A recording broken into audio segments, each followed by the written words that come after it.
말씀은 출애굽기 9장 13절부터 24절까지 말씀입니다. 교독할게요. 제가 먼저 읽겠습니다. 여호와께서 모세에게 이르시되 아침에 일찍 일어나 바로 앞에 서서 그에게 이르기를 히브리 사람의 하나님 여호와의 말씀에 내 백성을 보내라. 그들이 나를 섬길 것이니라.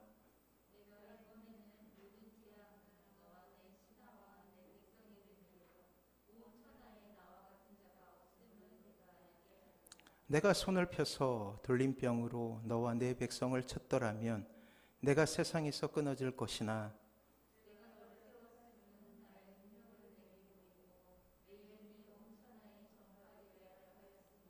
내가 여전히 내 백성 앞에 교만하여 그들을 보내지 아니하였느니라.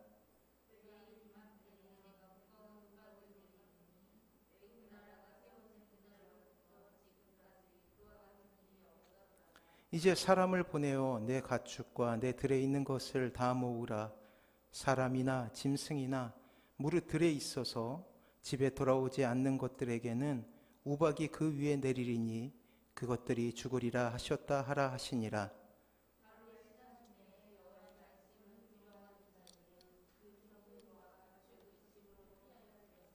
여호와의 말씀을 마음에 두지 아니한 사람은 그의 종들과 가축을 들에 그대로 두었더라.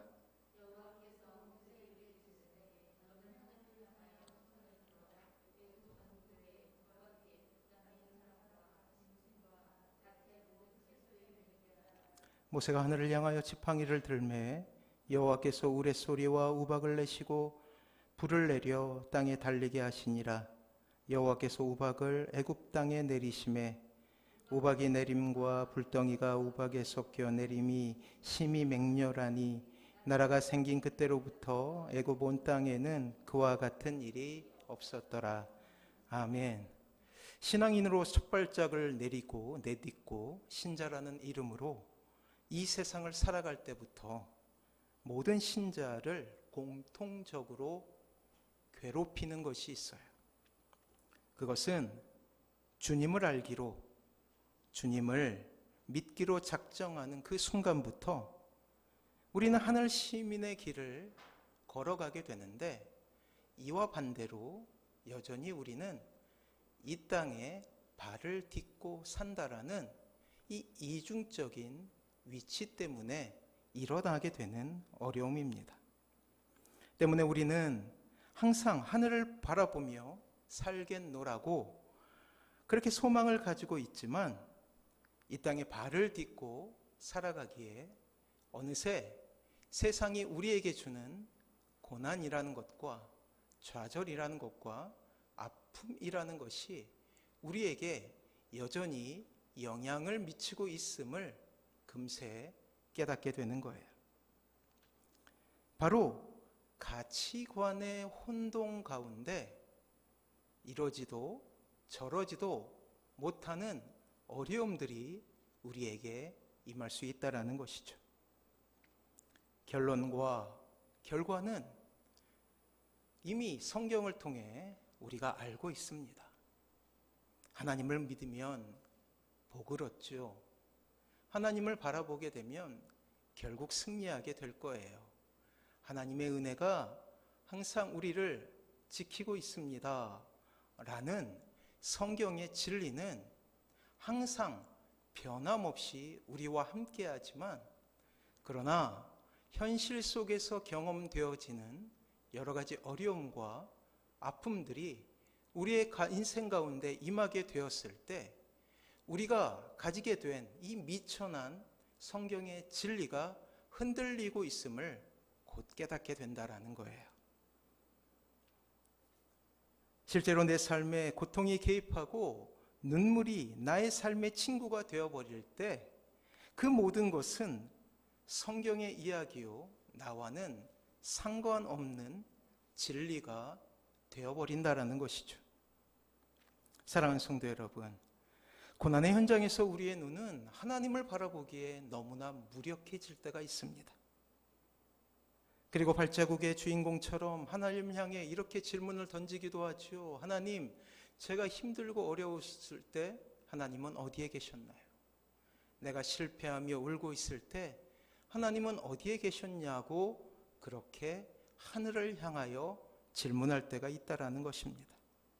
하나님께서는 분명 우리의 삶에 들어와 동행하고 계시고 때로는 우리에게 은혜라는 그러한 신령한 그러한 능력을 베푸셔서 우리를 살리시고 지키시고 우리에게 능력을 주시지만 그럼에도 불구하고 이렇게 우리의 진리가 흔들릴 때면 우리는 낙심하게 된다라는 거예요. 염려하게 된다라는 거예요. 좌절하게 된다라는 거예요. 그러나 우리의 선배, 특별히 초대교회를 살아갔던 그 험난한 시기를 살아갔던 위대한 우리의 선배들의 이야기를 듣는다면 참으로 우리는 커다란 도전을 받을 수밖에 없습니다. 어떤 신학자가 초대교회에 관련된 문서를 연구하다가 이상한 점을 발견하게 됩니다. 초대교인들에 대한 삶이 기록되어 있는 그 문서에 나와 있는 사람들의 이름 앞에 공통적으로 티테이오스라는 단어가 붙어 있다라는 거예요. 성경에 나오는 바울, 위대한 하나님의 사람이죠. 바나바, 베드로, 요한, 안드레, 하나님의 시대를 살아갔던 위대한 사람들에게 티테이오스라는 말이 붙어 있을 뿐만 아니라 놀랍게도 평범하게 우리처럼 신앙생활했던 사람들에게도 티테이오스라는 말이 붙어 있다라는 거예요. 신학자는 곧 이 뜻을 알게 됩니다. 이 티테이오스의 뜻은 염려하지 않는 사람이라는 뜻을 가지고 있어요. 당시 초대교회 교인들은 우리가 잘 알다시피 예수님을 믿는 것이 발각되고 나면 그들은 때로는 원형 경기장에 끌려가기도 했고 순교를 당하기도 했으며 처참한 곳에서 참으로 고통스러운 삶을 살다가 순교라는 삶으로 인생이 마감되기도 했죠. 그렇습니다. 그럼에도 불구하고 그들은 티테이오스라는 거예요. 걱정하지 않는 사람, 염려하지 않는 사람이 될 수 있었다라는 것이죠. 이미 모든 생각과 열정을 하나님의 일을 위해 사용했기에 그들은 하나님을 섬기는 것 외에 하나님의 임재하심 외에는 결코 다른 것을 바라볼 수 있는 사람이 될 수가 없었던 거예요. 그러기에 평범한 신자에게도 감히 티테이오스라는 말을 붙여서 그들의 삶을 격려하고 그들의 인생을 높여 용기 있게 고난의 시대를 살아갈 수 있도록 그렇게 도왔던 것이죠. 그렇습니다. 어떠한 문제를 만나더라도 염려하지 않는 오늘날 우리는 티테이오스라는 말을 가슴에 품고 우리 역시 우리의 이름 앞에 그 아름다운 형용사를 두어서 하나님의 뜻을 이 땅에 실현하는 티테이오스의 삶, 즉 염려하지 않는다라는 고백을 통해 세상 사람들에게 하나님의 이름을 전할 수 있는 삶을 살아야 한다는 것이죠. 사랑하는 성도 여러분, 신자가 이 험악한 세상 가운데서도 자신 있게 티테이오스 누구라고 고백할 수 있는 이유가 무엇일까요? 그렇습니다. 우리가 서 있는 어느 곳이든 그곳에는 늘 우리와 함께 하시는 하나님께서 임재하고 계시기 때문이에요. 그래요. 염려하는 사람인가, 염려하지 않는 사람인가의 차이는 하나님의 임재를 경험하는가, 하나님의 임재를 경험하지 못하는가에 따라 달려 있다라는 것이죠. 사랑하는 성도 여러분, 우리는 지금 연속된 설교를 통해 하나님의 임재에 대해서 이야기하고 있습니다. 하나님께서는 자신의 백성을 지키시고 구원하실 때 그들의 삶 가운데 들어오시는 임재라는 방법을 통해서 그들에게 행복을 주셨어요. 염려를 사라지게 하셨다라는 거예요. 혹시 아직도 염려하고 계십니까? 두려워하고 계십니까? 어떤 문제 가운데 봉착하여 이 어려운 시기를 어떻게 보낼까라는 그러한 눈물로 밤을 지새우고 있는 것은 아닙니까?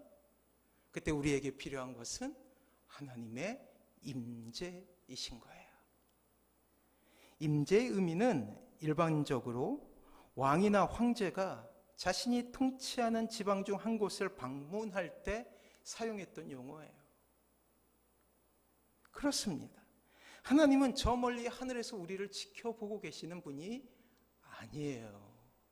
우리의 삶 가운데, 우리의 동네 가운데, 우리의 인생 가운데 임하시는 분이라는 것을 우리는 기억해야 되는 거예요. 신자의 한숨이 있는, 여러분들의 고통에 그 소리가 있는, 비명이 있는 그곳에 임재하시는 분임을 믿을 때 우리는 티테이오스 누구누구가 되는 거예요. 구약 성경에는 이러한 하나님의 임재를 상징하는 여러 가지 증거가 있습니다. 그중 대표적인 것이 구름이에요. 그리고 그곳에서 천둥이 칠 때 이 하나님의 백성들, 이스라엘 백성들, 구약의 백성들은 하나님께서 임재하셨다라고 느꼈어요. 그리고 또 다른 대표적인 상징 하나는 성막이었습니다. 출애굽 당시 성막은 이스라엘의 진중 가운데 있었어요. 가운데. 그래서 어느 방향에 있거나 어느 곳에 있거나 이스라엘 백성들은 이 높은 건물이라 할 수 있는 이 성막을 바라보며 하나님의 임재를 경험할 수 있었던 거예요. 비록 출애굽 광야를 지나는 힘든 여정이었지만 그 모든 염려를 이겨내고 티테이오스가 될 수 있었던 이유는 그 성막을 바라보며 하나님을 상상해내고 그리고 하나님의 임재를 경험하며 그가 있던 장소가 어느 곳이건 간에 그곳에서 예배를 드릴 수 있는 예배자가 되었기 때문이에요. 그렇습니다. 이스라엘 백성들이 고난을 이기는 방법은 상황이 바뀌어 어려움이 사라지는 것이 아니었습니다. 자신들이 걷고 있는 광야, 목마름과 배고픔이 연속이 되는 그곳이 꽃길이 되는 것이 아니었어요. 그 한 가지 비결, 아니 단 한 가지 비결은 하나님의 임재를 경험하는 거예요. 이것이 출애굽 광야 생활이라는 커리큘럼 가운데 유일한 학습 목표예요. 이것을 배우기 위해서 하나님께서는 구름 기둥과 불 기둥을 허락하신 것이죠. 이것을 배우기 위해 하나님께서는 광야라는 이 척박한 환경을 허락하신 거예요. 이것을 위해서 하나님께서는 그들에게 만나온 메추라기를 통하여서 끊임없이 내가 너희와 함께하는 하나님이심을 끊임없이 그들에게 가르쳐 주셨던 거예요. 이 땅을 살아가는 우리에게도 동일합니다. 혹시 목마름을 경험하고 있는 것은 아닙니까? 혹시 절망과 아픔 가운데 한숨 쉬고 눈물 흘리는 것은 아닙니까? 그렇다면 그것은 하나님의 임재하심을 깨닫게 하기 위한 하나님의 눈물 나는 교육 과정임을 우리는 인정할 필요가 있다라는 거예요. 그리고 이제 위대한 반전이 일어나요. 신약이라고 부르는 시대. 즉 주님께서 이 땅에 아기 예수로 나타나신 이후에 혁명적인 변화가 있게 됩니다. 하나님의 임재에 대해서. 그것은 드디어 하나님이 육신의 눈으로 보이기 시작한 거예요. 하나님의 아들 예수님께서 이 땅에 성육신 하시는 거예요. 그래서 성육신이라는 말을 통해서 우리는 감격하지 않을 수 없는 것이죠. 차가운 신학적 용어가 아닙니다. 성육신. 뜨거운 눈물이 있고 가슴 시린 그러한 은혜가 있는 그런 말이 바로 성육신이에요. 왜요? 하나님의 임재가 눈으로 보이는 것이기 때문이에요. 그리고 그 마지막은 십자가, 그 사랑의 형틀에서 우리는 하나님의 임재하심을 그대로 느낄 수 있어요. 주님께서 흘리셨던 그 보혈의 피를 통해서, 그리고 지금 이 순간 이 예배당에 있는 이 십자가를 통해서, 또한 이 하나님의 임재는 종말론적인 의미를 갖게 됩니다. 언젠가 하나님께서 결정하신 그날에 예수님은 이 땅에 재림하시게 될 거예요. 우리가 그렇게도 소원하는 바 주님은 모든 사람의 눈에 보이며 이 땅에 재림하시어 신자들의 눈물을 닦아주고 수고했다 말씀하시게 될 거예요. 그리고 하나님을 믿지 않는 이들에게는 그날은 눈물과 통곡의 날이 되겠죠. 주님을 믿는 여러분들에게는 소원의 날이요, 위로의 날이요, 감사의 날이 될 것입니다. 이 모든 것이 하나님의 임재라는 이 신학적 용어를 통해서 설명되어질 수 있는 은혜라는 거예요. 사랑하는 성도 여러분, 여러분들의 인생 가운데 하나님의 임재하심이 있길 소원합니다. 아니에요. 이미 임재하고 계셔요. 이 하나님의 임재는 그리스도인에게 최고의 위로였어요. 우리가 어디 있건, 누가 우리를 괴롭히건, 얼마나 척박한 환경이건 하나님의 그 압도적인 임재하심은 우리의 언어 생활을 감사라는 세상이 알지 못하는 단어로, 은혜라는 세상이 결코 이해할 수 없는 단어로 바꿀 수 있는 유일한 방법이라는 거예요. 디테이오스라는 이 형용사를 통해서 여러분들을 설명해 주는 것이 되는 것이랍니다. 그래요. 지금 우리에게 필요한 것은 그렇게 하나님의 임재하심이라는 거예요. 사랑하는 성도 여러분, 이미 말세의 시대를 지나가고 있다라고 누차 말씀드렸죠.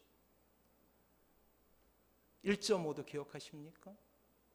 이 땅의 온도가 1.5도 상승하게 되면 드디어 인간의 통제 영역을 벗어나게 되고, 많은 과학자들은 2021년이 바로 그 시발점이 된다라고 이야기를 했어요. 그래요. 말세의 시대를 살아가고 있어요.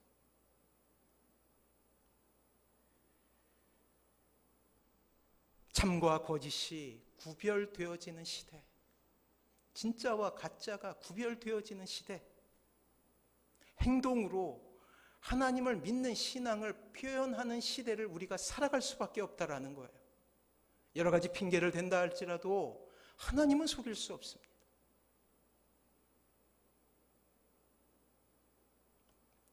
오늘 본문은 이스라엘 민족이 출애굽하기 직전의 이야기예요. 우리가 잘 아는 10가지 재앙이 이 이집트 가운데 임하게 되는 그 과정이었죠. 이스라엘 백성들을 이끌고 나가겠다라는 모세의 선언에 오히려 당황하는 것은 그 시대를 지배하고 있었던 위대한 왕 파라오였어요. 하지만 이내 바로는 그 정체를 드러내고 맙니다. 하나님의 백성을 내어달라는 모세의 요구에 강팍함으로 대항하죠.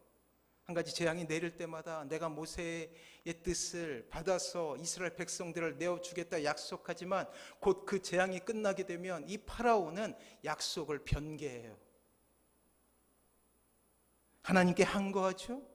세상을 손아귀에 쥐고 있었던 바로에게 하나님은 보이지 않았고 강팍함은 더욱더 커집니다. 포로 생활을 하던 거의 200만의 이스라엘 백성들을 구하시는 하나님의 방법은 10가지 재앙을 통하여서 그 각박한 바로의 마음을 제압하고 그들을 내보내시려고 하시는 위대한 계획을 이 땅에 실현시키고 계신다라는 거예요. 한 가지 재앙이 이루어질 때마다 놀랍게도 이집트를 지탱하고 있었던 종교의 신들, 다신교였거든요. 종교의 신들이 부서지기 시작하는 거예요. 그리고 우리는 오늘 본문을 통해 그 7번째 재앙의 현장에 갈 수 있게 되는 것입니다. 하나님의 임재하심은 백성들에게는 하나님의 보호하심이라는 구체적인 행동으로 드러나게 되는 거예요. 하나님께서는 이스라엘을 구원하시기 위한 모든 계획을 하나하나 이루어 가십니다.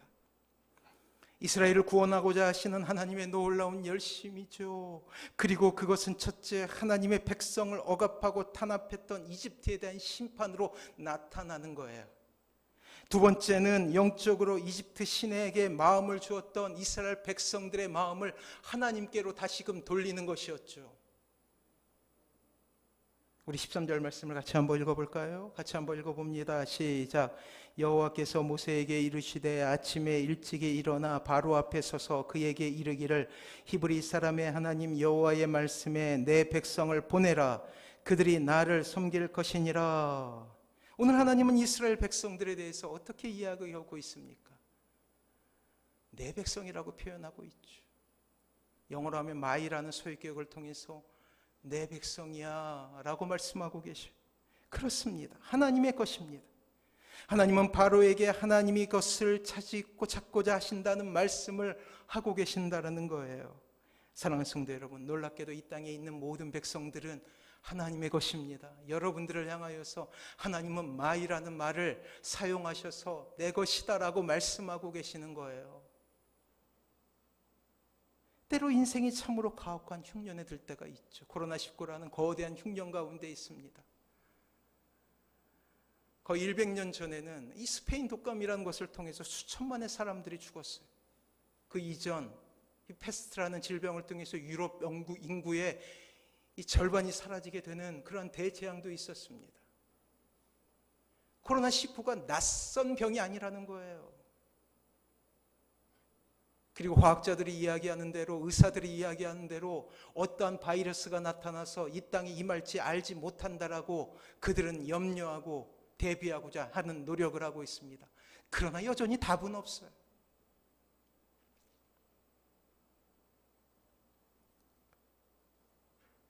때로 여러분들의 인생 가운데 관계가 깨어지기도 하죠. 또한 경제적인 어려움을 당하기도 하고 세상 속에 고립당하기도 합니다. 외로워지고 절망을 경험하기도 해요. 하지만 이때 누군가 나의 편이 되어준다면 그 고난의 길은 그래도 참아보고 이겨낼 수 있는 힘이 생긴다라고 이야기할 수 있을 거예요. 그런데 그분이 하나님이시고 그분께서 나에게 마이 누구누구야 라고 말씀하고 계시는 거예요. 그렇게 우리가 이 땅에서 예수님을 만나게 되고 하나님의 은혜를 입어 하늘 시민이 되면 그때서야 우리는 예수님을 주님이라고 부르는 거예요. 주인이라고 부르는 것이죠. 주님께서 우리를 나의 누구누구야, 나의 것이다 라고 말씀하고 계시는 것을 들으며 비로소 안심하게 되는 것 아닙니까? 모든 것을 책임져 주시는 분이시기에 우리는 그것을 감사로 주님이라 부르게 되는 것 아닙니까? 그렇습니다. 이 땅의 신자에게도 어려움이 찾아올 수 있습니다. 절망이란 상황 속에서 좌절할 수도 있으며 인생의 흉년 가운데서도 울 수 있어요. 이때 기억해야 될 것은 우리 모두가 하나님의 것이라는 변함없는 진리라는 것을 기억하시기 바랍니다. 그래야 하나님의 것이에요. 자, 오늘 본문을 보십시오. 재앙이 이집트 땅 가운데 임하게 됩니다. 이미 6번에 걸쳐서 이 재앙을 경험했어요. 공포가 밀려오죠. 여기저기서 상상할 수 없는 전무후무한 재앙이 내리게 됩니다. 그렇습니다. 두려움의 순간이에요. 하지만 이러한 절망의 순간은 하나님의 보호하심을 가장 선명하게 느낄 수 있는 놀라운 은혜의 현장임을 우리는 기억해야 된다라는 것이에요. 이집트 사람들에게, 바로 왕에게 무시무시한 이 재앙은 두려움이었고 절망이었지만 하나님을 믿는 신자들, 하나님을 믿는 이스라엘 백성들, 고센 지방에 모여 있었던 이스라엘 백성들에게는 더욱더 분명하게 하나님의 은혜와 하나님의 보호하심과 하나님의 위대한 능력을 경험할 수 있는 위대한 은혜의 시간이었음을 우리는 바라봐야 된다는 것이에요. 이런 하나님의 놀라운 선언은 참으로 이스라엘 백성들에게는 감동이 됩니다. 소망을 주었으며 가장 힘든 순간에 이 세상을 감당할 수 있는 위대한 능력이 되어서 이 세상 속에 위풍당당한 신자의 모습을 보여줄 수 있는 위대한 하나님의 은혜가 되고 있음을 우리는 기억해야 된다는 거예요. 사랑하는 성도 여러분, 지금 이 순간 이 땅을 살아가고 있는 신자에게도 여전히 세상은 힘든 상대 아닙니까? 힘들어요. 때로는 살 수 있는 희망조차 잃게 되는 어려움이 찾아올 수도 있죠. 이때 기억하십시오. 하나님께서 여러분들을 나의 것이라고 불러주신다는 거예요. 그렇습니다. 그렇게 하나님의 목소리를 들을 때 우리는 여지없이 신학의 백성들이 그렇게도 고백했던 티테이오스라는 위대한 수식 어구를 우리의 이름 앞에 붙일 수 있게 된다라는 거예요. 우리의 환경이 두려운 것이 아니에요. 인간관계가 무서운 것이 아니에요. 경제적인 어려움이 무서운 게 아니에요. 만약 우리가 티테이오스라는 위대한 수식어를 우리의 이름 앞에 달고 하나님의 것이라는 그런 하나님의 고백을 들으며 이 땅을 살아간다면 우리는 결코 낙심하지 않고 절망하지 않고 불행하다 고백하지 않고 하나님의 편에 선 위대한 하나님의 신자로서의 삶을 살아갈 수 있게 된다라는 거예요. 이것이 우리에게 소망입니다. 이것이 유일하게 우리에게 우리의 삶 가운데 고백해야 될 하나님에 대한 신앙 고백인 것이에요. 오늘 하나님은 이집트에 우박 재앙을 내리시죠. 더욱더 무서운 것은 그 우박 속에는 그 소돔과 고모라를 멸망시킬 때 뿜어져 나왔던 불덩이가 섞여져 있었어요. 우리 23절과 24절 말씀을 같이 한번 읽어볼까요? 같이 읽습니다. 시작. 모세가 하늘을 향하여 지팡이를 들매 여호와께서 우레소리와 우박을 보내시고 불을 내려 땅에 달리게 하시니라. 여호와께서 우박을 애굽 땅에 내리심에 우박이 내림과 불덩이가 우박에 섞여 내림이 심히 맹렬하니 그 나라가 생긴 그때로부터 애굽 온 땅에는 그와 같은 일이 없었더라. 그래요. 불덩이가 내리고 있는 거예요. 그렇습니다. 전무후무한 일이 있게 된 거예요. 재앙이죠. 두려운 일이 일어나고 있습니다.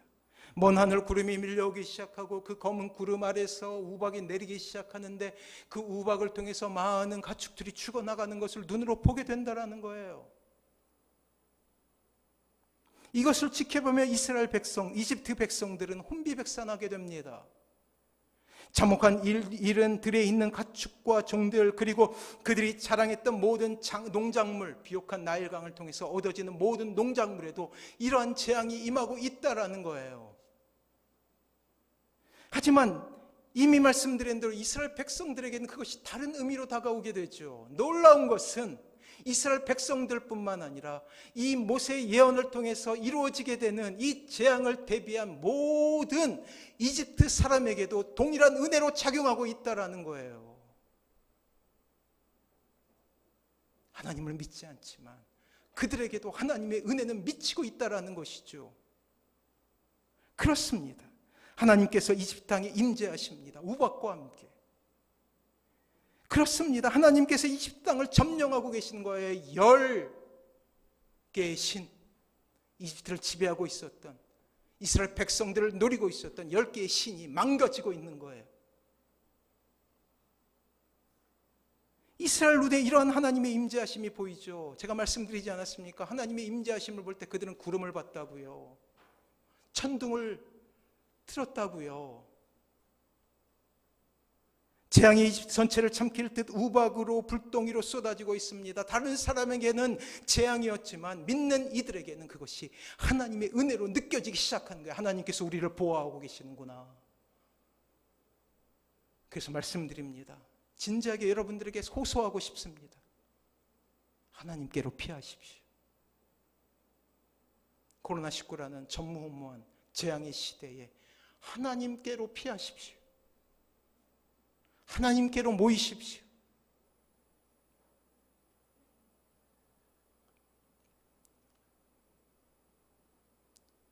예방주사를 맞으셨다면 백신을 빨리 맞으셔야 돼요.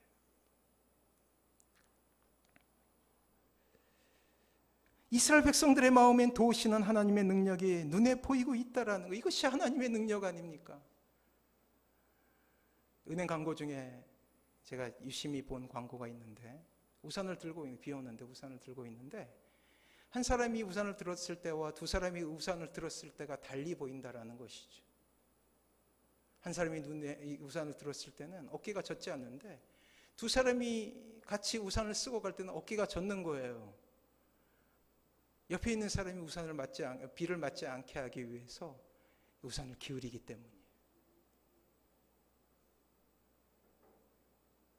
코로나19라는 재앙 가운데서 우리는 하나님의 은혜를 볼 수 있어야 되는 것이죠.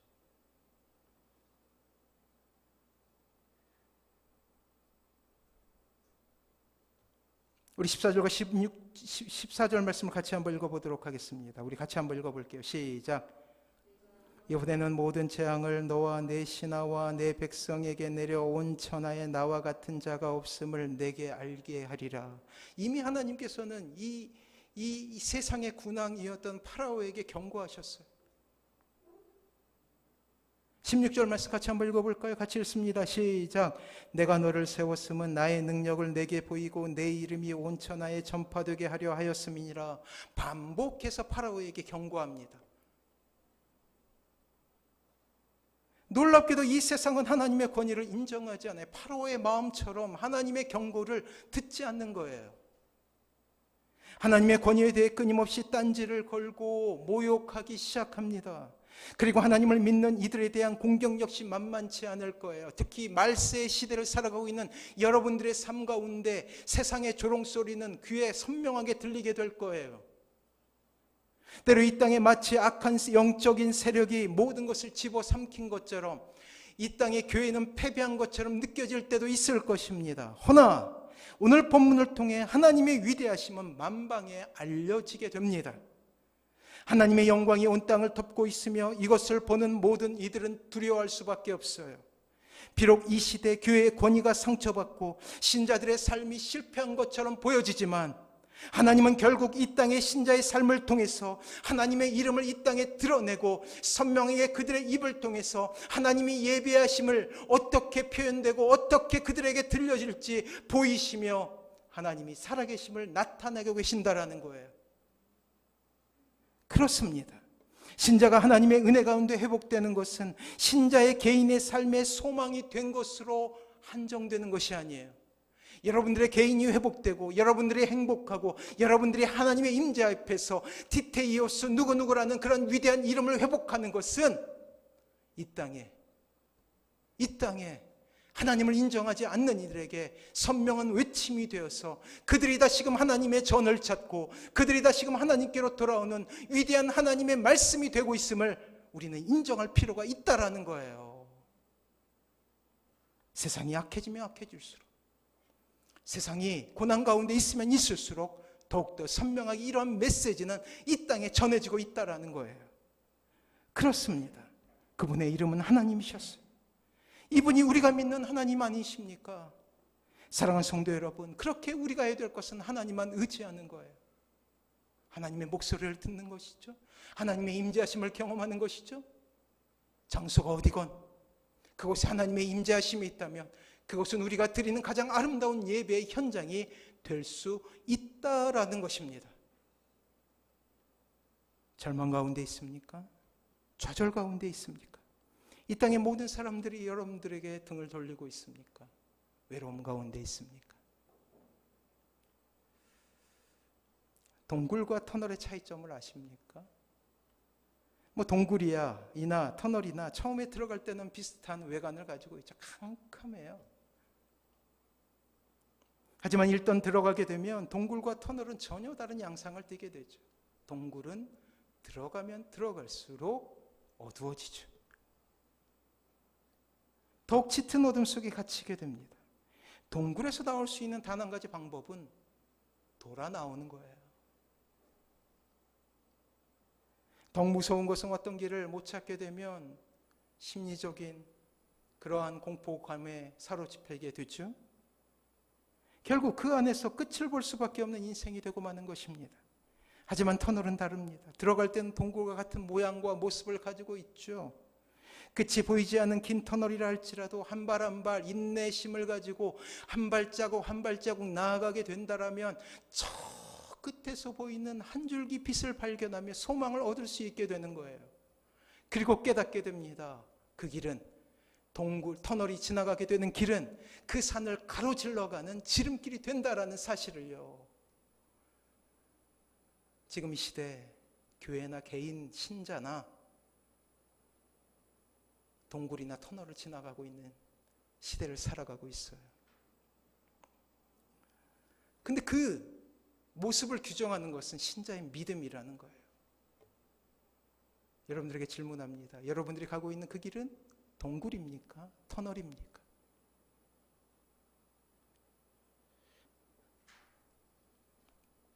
우리는 이 길이 자연적으로 생긴 동굴이 아니라 하나님께서 우리를 위해 미리 닦아 놓으신 터널이라는 것을 깨달으며 나아갈 필요가 있다라는 거예요. 비록 지금은 캄캄해도. 어떠한 상황에도 흔들리지 않습니다. 당장 발밑을 분별할 수 없는 어둠이 있다 할지라도 염려하지 않을 수 있는 이유는 그 길은 하나님의 손을 붙잡고 하나님의 임재하심을 경험하며 걷고 있는 터널이기 때문이에요. 터널의 설계자께서 친히 우리를 인도하셔서 무사히 나가도록 인도하신다라는 믿음이 있기 때문이죠. 그분이 여러분들을 향하여서 이렇게 말씀하십니다. 너는 내 것이야. 내가 책임진단다 라고 말씀하고 계셔요. 증거를 보여드릴까요? 시편 2장 7절과 8절 말씀 제가 한번 읽어드릴게요. 한번 들어보십시오. 내가 여호와의 명령을 전하노라. 여호와께서 내게 이르시되 너는 내 아들이라. 오늘 내가 너를 낳았도다. 내게 구하라. 내가 이방 나라를 내 유업으로 주리니 내 소유가 땅끝까지 이르리로다. 아멘. 뭐라고 말씀하셔요? 너는 내 아들이다. 너는 내 딸이야. 이제 말씀을 정리하겠습니다. 사랑하는 성도 여러분, 지금 여러분들이 두려워하는 이유는 무엇입니까? 앞이 캄캄해서 발 디딜 곳을 알지 못하기 때문입니까? 하나님의 손을 붙잡으십시오. 그것은 언제나 터널이 되게 될 것입니다. 분명 하나님의 시간이 이르게 되면 이 땅은 하나님을 인정할 수밖에 없게 될 거예요. 이 땅에 하나님의 때를 구하며 하나님만 바라보시는 사랑하는 모든 성도님들 되시길 바랍니다. 그렇게 소망이 생기는 거예요. 디테이오스. 사랑하는 성도 여러분, 하나님의 임재하심을 경험하며 우리를 향하여 나의 것이라 부르시는 하나님의 음성을 들으십시오. 오늘 예배의 시간은 하나님의 임재하심이 있는 시간입니다. 모든 사람들이 세상을 향하여서 소망이 없다 이야기할 때 그럼에도 불구하고 내겐 소망이 있소라고 이야기할 수 있는 위대한 여러분들의 외침이 들릴 수 있는 그러한 시간이라는 거예요. 비록 우리가 걷는 곳이 사막과 같은 척박한 곳이라 할지라도 그곳에 하나님이 있다면 그곳은 우리에게는 꽃길이 될 것입니다. 사랑하는 성도 여러분, 그렇게 임재를 소원하십시오. 간절히 사모하십시오. 놓치지 마십시오. 마지막 열차가 떠날 시간이 얼마 남지 않았습니다. 주님의 사랑으로 다시 일어나시는 디테이오스라는 위대한 형용사를 통해서 자신의 인생을 설명할 여러분들을 향한 하나님의 은혜를 사모하시는 위대한 시간이 되시길 주님의 이름으로 축원합니다. 우리가 찬양으로 이 마음을